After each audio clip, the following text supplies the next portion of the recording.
Hello and happy day to us all, to everybody who's watching or will be watching us online in the future. Um, it's funny how today, like nothing here is like planned except for like we're given a theme and we study it and we try to bring our reflections to you guys. But it's amazing how the reading from the book from the Joanna Jangelis, it's not like we don't plan it, but it's amazing how it's connected. You know, we're going to be talking about duties, and we're going to be talking about law, the law of God, and she brought to us one of the laws, and the most beautiful one brought to us is the law of love, and that alone just helped me calm down. Okay, so we were asked to talk about our commitment to God. And in this book, and I'm old-fashioned, you guys, I will get there. I will study PowerPoint and all that, but technology and I are still not getting along that well. But I promise, my daughter is going to help me, and I'm going to get there, and I will bring beautiful slides and music, and we'll make it more interesting and more eye-catching. But for now, it's the old school books, and the books that I have used is The Way, the Truth, and the Life, and this is from Chico Xavier, and it's dictated by the Spirit Emmanuel. I also used the Spirit's book, The Gospel According to Spiritism, and Heaven and Hell. And those are the books that I have studied. We have all of them, I believe, in our bookstore, and I highly recommend not just reading, especially the Spirit's book and the codification. Read it and then study it with the group, because it makes all the difference. Okay, so going on, we were asked to talk about our commitment to God. And we found on lesson 50, and I ask for your patience, I will read the whole thing and we'll go back and discuss the first, especially the first paragraph, because I think it's really important that the ones that study and know a little bit more about the way Spiritism envisions and receives God is, and the ones that aren't so familiar could get a little bit more familiar. So I found on lesson 50, an accounting of himself.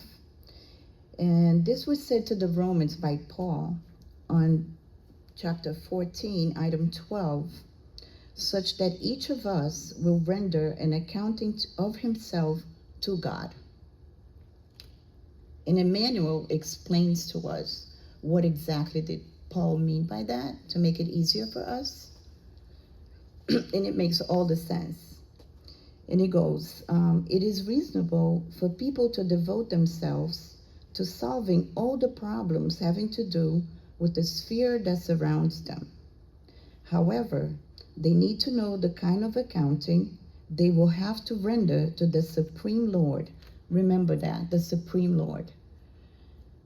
When they finish the duties also, the Supreme Lord and the duties, because we're going to be talking about that have been assigned to them. Most people worry about other people's destinies, yet neglect their own. There are those who fall into despair because they cannot make other people or certain institutions better. However, to whom do the patrimonial assets of the world really belong?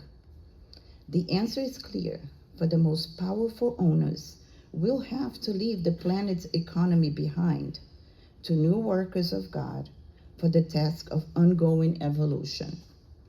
But this fact could raise certain questions in the minds of the less informed. If the accounting in question is related to one's personal circle, what has the person to do with the accounting of his or her family, home, or workplace? Hence, it is our duty to explain that family members, the possession of the home, and the purpose of the group where one works all belong to the Supreme Lord. But regarding their own accounting, people will have to explain their line of conduct towards their family, the home that sheltered them, and the source of their daily activities. Of course, no one can answer for others. Even so, regarding the effort that concerns it, each spirit will be compelled to explain the nature of its actions in the smallest areas of earthly life where it was called to live. Okay, so it's always much easier to solve other people's problems. You know, we have a friend or a family member that comes to us with a problem, we have all the solutions. You should do this or you should do that. We jump out and we can solve everybody's problems. But when it comes to our, looking at our own issues, and I'm not even talking about external ones, like our inner ones, how to better ourselves and what can we do to grow. And we're always trying to escape from that because it's work. It's hard work. And most of us are, I hate to use the word lazy, but we are. When it comes to that, we are. We are still children, and we want to take our time. It's easier to focus on the outside than to focus on us. So, if you give me 1 minute. It's okay if I put this on top of this computer, right? I just have some notes.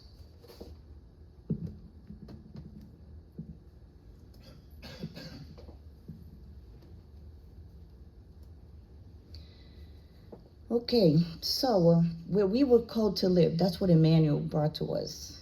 That's our responsibility. It's us, our home, our workplace, the place that we worship God.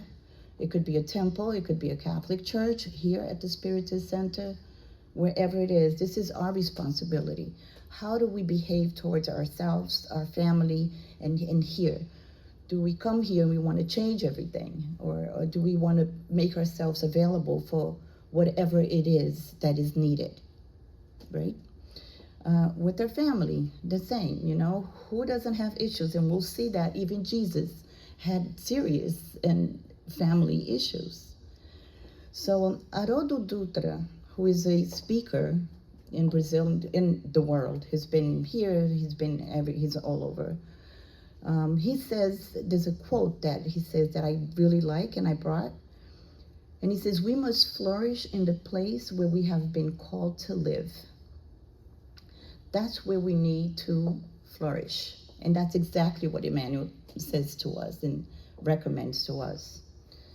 So let's find out together what is our commitment to God. Okay. So remember I said we go back and on the first paragraph it says, it is reasonable for people to devote themselves to solving all the problems having to do with the sphere that surrounds them. However, they need to know the kind of account they will have to render to the Supreme Lord when they finish the duties that have been assigned to them. Okay, like I mentioned, like most of us here have studied the Spirit's book or read it or came across, but there might be someone that hasn't. Question number 1, and this was the question that really attracted me to deepen and to learn a little bit more about Spiritism and Allan Kardec and the codification. This was the question that grabbed me, because the spirits ask, what is God? Not who is God, what is God? That caught my eye, because I always thought, who is God? Like, where was he born? When I was little, I like, where was God born? Who created God? I had all these questions. And when I saw that for the first time, what is God? I was like, wow. And that really grabbed me, and I hope it does, everybody, and it catches their interest to study this wonderful book, because it has answered basically all of my questionings and still does, So the answer is God, Supreme Lord, is the supreme intelligence, first cause of all things.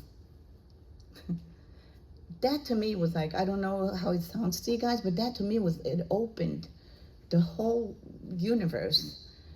That answer, first cause of all things, he's our creator, right? And the attributes, on number 11 still, Allan Kardec says, will we ever be able to comprehend the mystery of God? And the answer, the spirits come with, when human beings have advanced sufficiently, that is, when they have overcome the yoke of matter, they will be better able to comprehend God. And there's a little discussion that says, the limited nature of our human faculties prevents us from having an understanding of God's essential nature. As a result, in the early stages of human development, we often confuse the creator with the creation and attribute it to the former the qualities of the latter. And we still do. We still do. Every now and then we still want to compare God to us. What would we do, you know?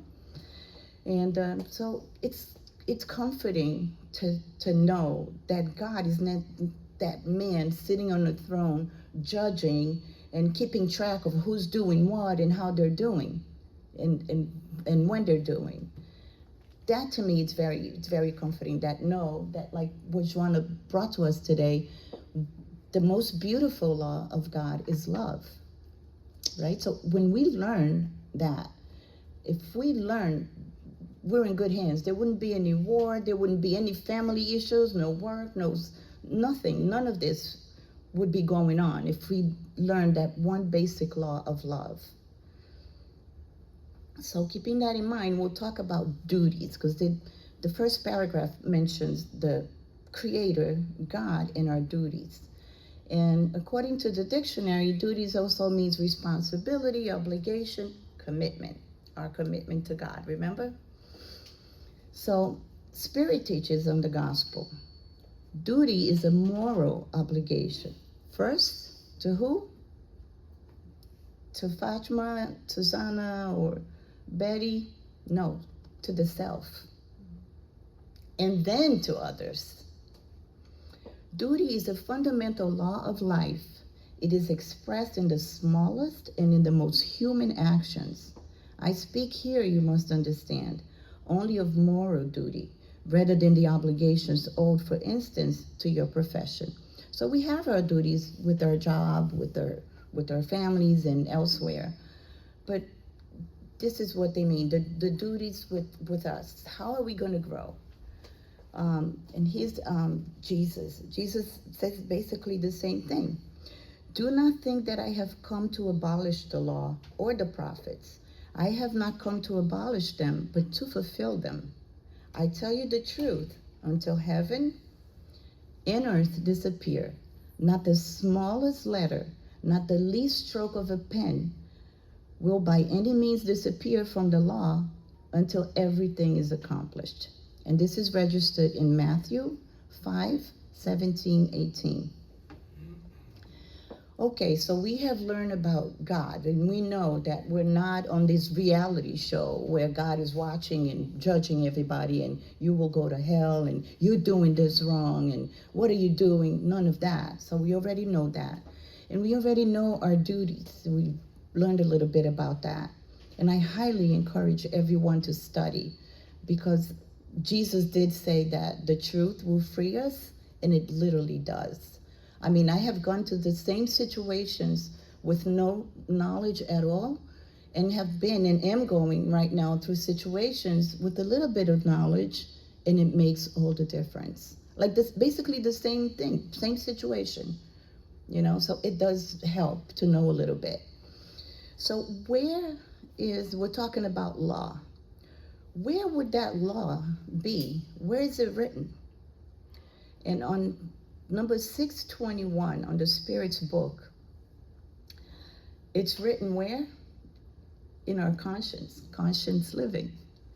It's in our conscience. That's where the law is. And that's why God doesn't have to sit there, you know, controlling and doing all the things that we have already mentioned. Since we carry the law of God, Kardec still goes on. He says, since we carry the law of God in our consciences, why was it necessary to reveal it to us? And the spirits answered, you had forgotten or misunderstood it, and we still do it. We're still doing it.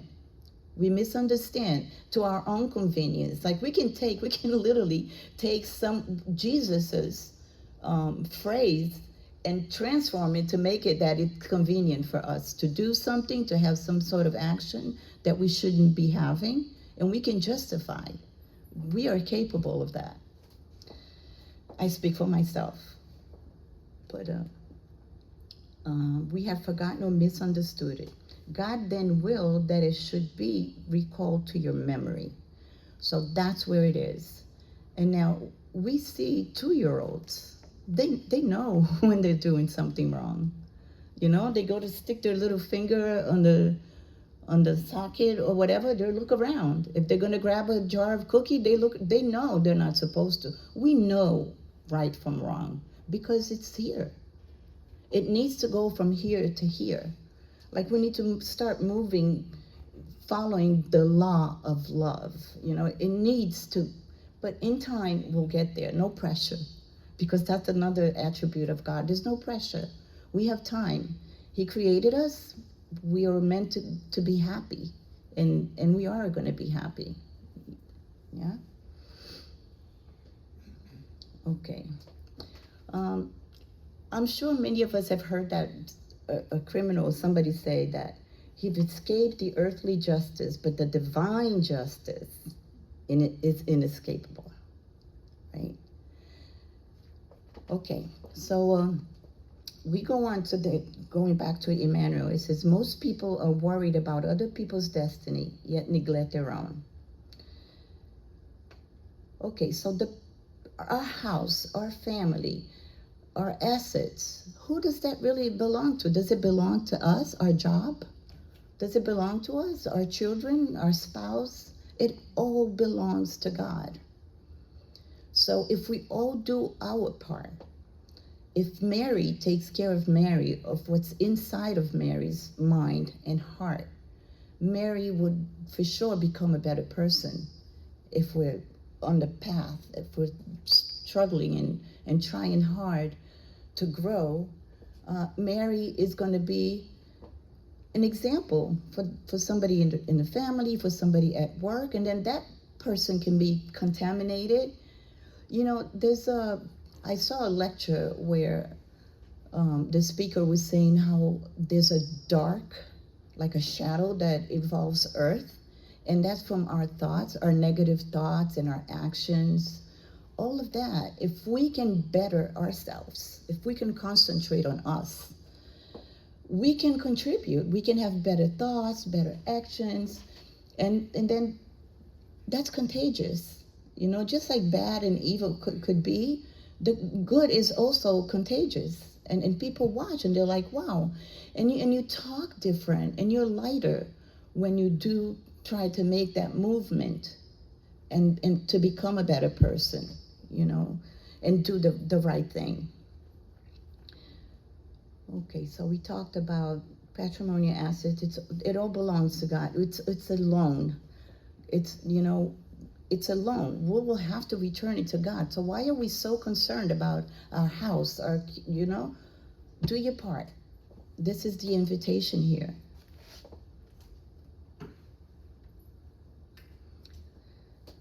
Okay, so we talked about duty. Each spirit will be compelled to explain the nature of its actions in the smallest areas of earthly life where it was called to live. That's how it ends. So each of us will have to answer, and to whom, you know, and where are our biggest challenges? I don't know for you guys, but for me, it's definitely family. Family, it's the brother-in-law, it's the, you know, in there, and there's this reason why we were all put together under the same roof. This is one of our biggest challenges, and it wasn't different for Christians and even for Jesus. On Mark 3:20-21, it says, Jesus accused by his family and by teachers of the law. And it goes like this. Then Jesus entered a house, and again a crowd gathered, so that he and his disciples were not even able to eat. When his family heard about this, they went to take charge of him, for they said he's out of his mind. So even like Jesus's family, like his brothers, they thought he was crazy. They thought he was eccentric, and anyway, sometimes the most difficult for us to reach are the ones in our home. For us, I don't know for you guys, but for me, since I've been studying Spiritism, I have heard from really close people that, wow, I didn't know you were going to become such a fanatic, because I read Spirit's book, I'm here. When they ask, where you going? It's Sunday, let's go to the beach. No, I'm going to the center. So they're like, wow, it was pretty cool in the beginning, but I think you're becoming a fanatic. But I just don't see any fun, in watching a movie that's not going to bring anything. To me, a movie that needs to make me laugh or make me grow. You will catch me in front of a TV if I'm laughing at something that's healthy comedy and something that's going to help me grow spiritually or physically, like a good biography, anything that involves health, that you will catch me there. But we have heard that when we pass and when we go to the other side, it could be up or down or middle, that's our biggest regret. It's the time we wasted. So now time to me is like, and I don't know, lately, I'm a mom, I'm a mother of 3 and a grandmother of 9. And I'm very involved with Spiritism. So it's like I wake up and it's Monday, and when I wake up again, it's Sunday. I mean, time is flying, and we have to make good use of that time. And we have to invest that time in us, right? Okay, so at work, who does not have issues at work? I mean, Jesus did. I mean, knowing Peter was like us. Peter was like, he wanted to chop somebody's ear off. He wanted to yell, and he was so human. And I just read it. That's why I brought him. I read a book that says Human, demasiado humano, human, very human, something like that. And it's all about Peter. I mean, don't you think that Peter, when Jesus came to him and says, Peter, throw the net on the other side, you're going to tell me that it didn't cross Peter's mind, that it's like, who is this carpenter telling me how to fish? I mean, his father was a fisherman, his grandfather was a fisherman, and here comes Jesus and tell him to do something that he thinks it's not going to work. But he does it. So, Jesus had issues when people were selling stuff at the temple. There's going to be challenges everywhere, and we're not special. Everybody, we're all together in this. And the third, I put down like our biggest challenges are religious institution. Like I said before, who doesn't come trying to change the church or the Spiritist Center? I'm guilty. I studied and worked at Spiritist centers in Brazil for a long time. And in Brazil, we have more time. I don't know how we do it, but we have more time in our hands. We have more volunteers to help at the Spiritist Center. So things kind of work better. And after being there for 9 years, I came back to the United States. And by the time I got here, by the way, I had learned my lesson. So I just stay quiet and I just observe and try to help as much as I can and wherever I can.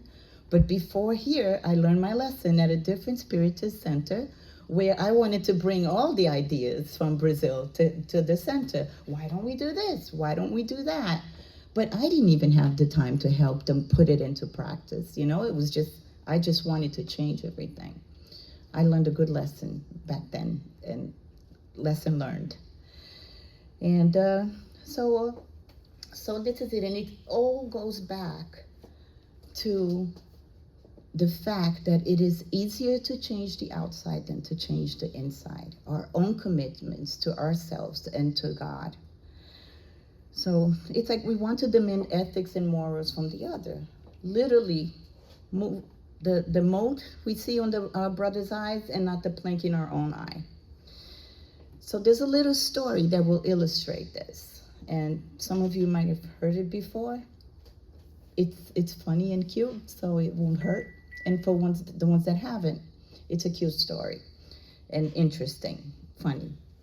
So this couple moves into a house, and after they're all settled in, the husband has his favorite seat. He sits down, grabs his paper, grabs his coffee, and the wife is in the kitchen, comes out and looks out the window, and she says to him, "Oh my God, have you seen the woman, our new neighbor? Look at her clothes, the clothes she's hanging. They are filthy. How could she hang something like that?" She's saying those were washed. The husband gets up from his seat, puts the paper down, goes to the window, shakes his head, goes back, grabs the paper, and keeps reading. The second day, the same thing. The wife comes out of the kitchen, looks out the window. "Oh my goodness, you got different clothes. Now they're white, but look at them, they're brown. She didn't wash those." Can you believe this? He doesn't even get up from the seat. He just puts the paper down, looks at her, looks at the window, reads his paper again. Third day, she comes out with the same attitude, the same saying. He finally gets up, goes to the kitchen, grabs a bottle of Windex, and cleans their window. So this is us, guys. This is funny, but we do it. We catch ourselves doing that. We can't be hypocrites and not say that we don't now and then don't look at someone doing something that we often do, but we see it in them. And actually, psychology says that the other is our mirror. So whatever we see there, you know, if you see it, Kau Mascarenhas is a speaker, he says something that if you see it and you don't like it, take it home because it belongs to you. So anyway, that was this story. And in order to judge other people, we would have to step out of ourselves, like, and pretend that we're somebody else looking in and saying, you know, and the things that we do, we should ask, like, what would Fatima think if she saw me doing this? You know, what would Betty think if she saw me doing this? Or even thinking this, because now sometimes we can control what we do, but our thoughts are there, right? And yes, we don't kill anymore. Most of us, of course, there are murderers out there, but I like to believe that us here, we're not out there killing or doing any of those really bad things, not physically, but are we paying attention that we might be killing dreams? That's murdering. You kill somebody's hope. Somebody comes to you and they're all excited and boom, you just completely discourage them. That's murdering. You're killing somebody's dreams and hopes. So we have to be very aware, because there's so many ways that we can be evil or, you know, less good. Let's put it that way. Less nice. And I have an experience that I did it, and I thought, oh my God, if Susanna and especially Marcelo, if he had saw me, I was responsible. I had a job where I was responsible for a group of people, and when I was hired, I told them, and I made it very clear, I'm not responsible for a guest, or I'm responsible for this family. And they started bringing more and more people. So my job, it started getting more and more. There was a lot more on my plate. Now I have something that I really need to work on. And that is, I have a serious problem with somebody giving me orders. If you're not my boss or my mom or my dad, I have problems with you coming to me and telling me what to do. If you come to me and you ask me nicely, oh my God, whatever you ask me and more. But if you tell me and you're not my boss, and you tell me especially in a rude way, that gets to me, and I need to work on that. I guess I'm not humble enough. But this person that came to work with us, she kept telling me, and my boss told her, Mary's not responsible for you. Here's this and that, and you can do for yourself, and made everything available. And this person still kept coming to me and giving me orders, like, I want this today and I want that.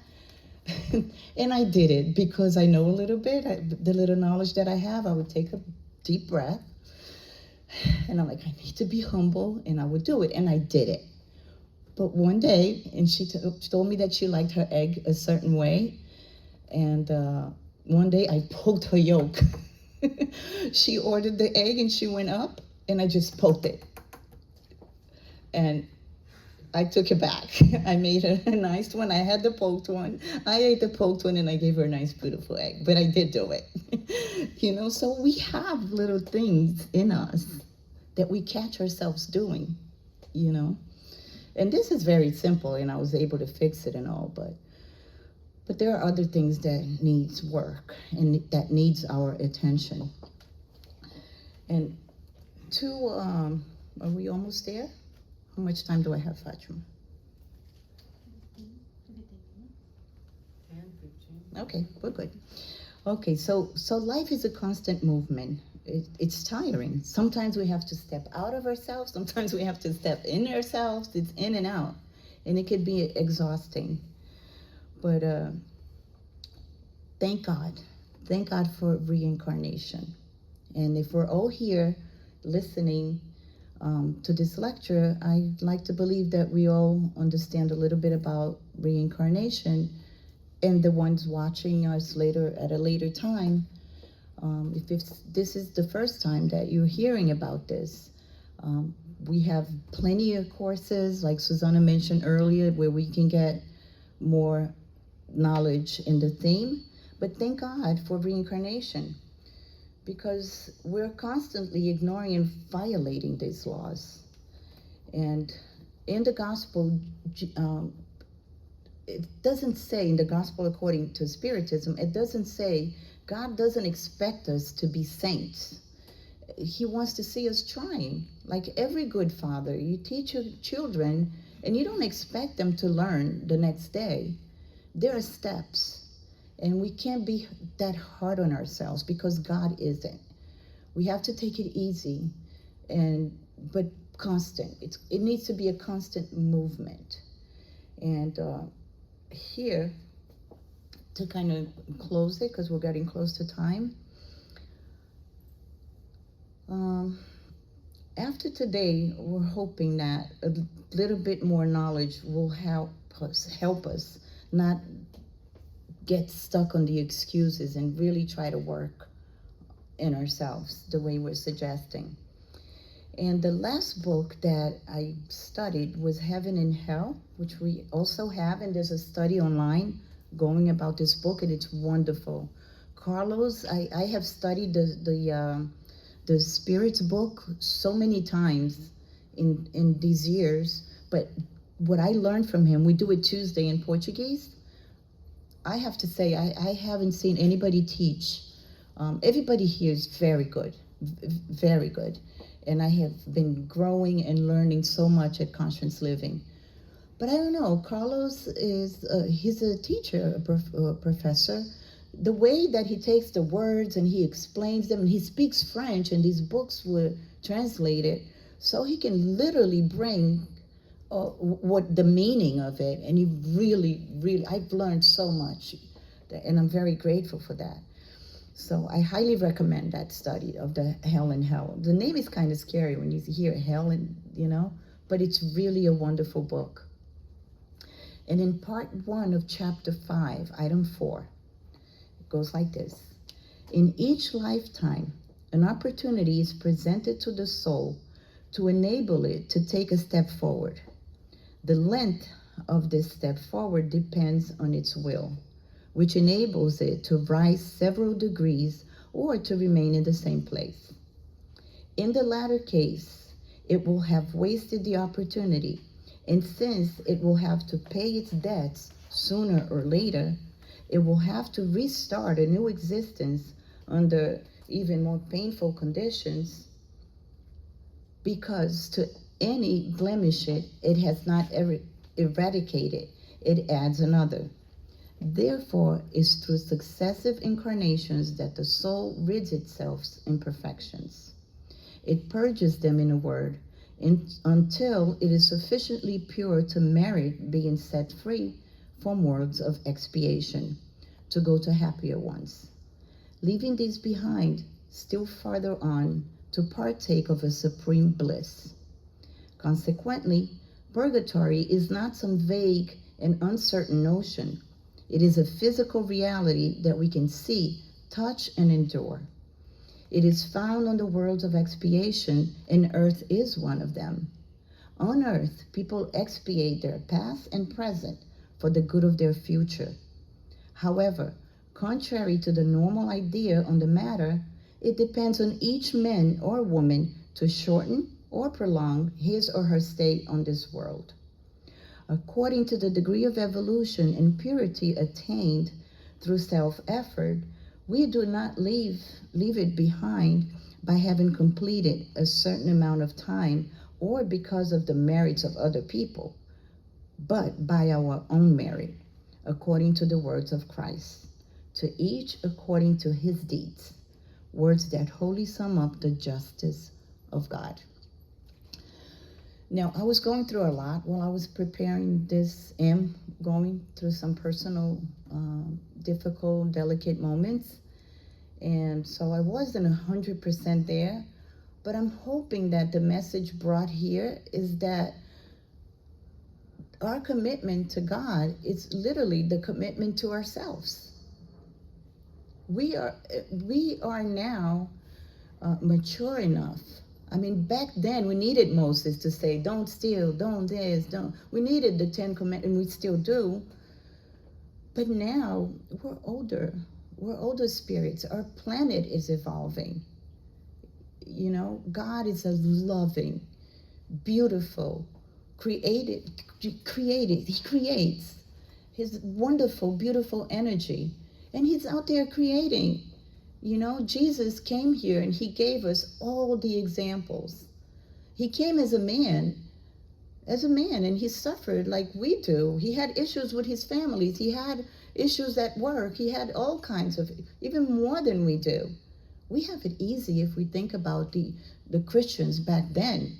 Nobody's setting us on fire or throwing us to the lions.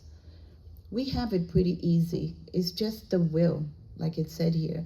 If we really want to, in the Spirit's book, now I won't remember because I'm not Marcelo, there is a question that says, what's stopping us? And it's will. We can do it if we want to. All we need to do is want, is to wake up, because we are mature enough. We're all grown up. We don't need God saying, we don't need to be afraid of God anymore. You know, like when we grow up, we're not afraid of our dad or our mom. Hopefully we'll have respect for them and not fear. So this is our goal, is to respect our Creator and to have gratitude for what we have. We have perfect bodies. We have a place to grow. Let's do something with it for our own benefit and for others, for our planet.